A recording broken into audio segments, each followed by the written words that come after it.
准备2个鸡腿，凉水下锅，加入姜片、小葱、料酒，煮开后再给它煮8分钟。煮好的鸡腿给它拿出来，放到凉水中泡凉。下面来准备一些小米辣切成圈，再准备几个大蒜拍碎，然后切成蒜末，切好装入碗中备用。准备几根小葱，取葱白切碎，切好也装入碗中备用。碗中加入半小勺盐、半小勺白糖、半小勺鸡精、3勺的辣椒面。热锅倒入油，下入一些花椒，给它炸出香味后捞出来。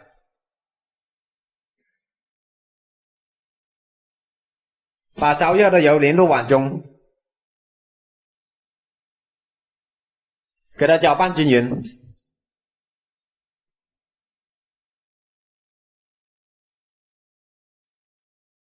加2勺生抽，1勺香醋，给它搅拌均匀备用。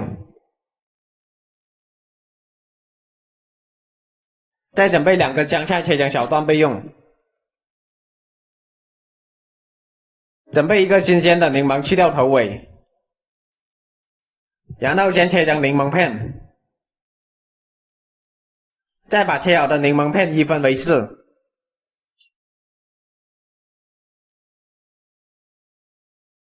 去掉柠檬籽，这个柠檬籽一定要去掉，不然吃到的时候就会发苦。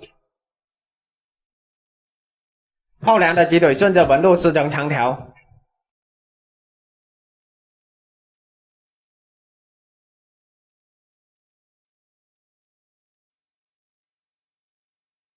撕好给它装入盘中，倒入调好的料汁，再下入柠檬和香菜，给它抓拌均匀就可以了。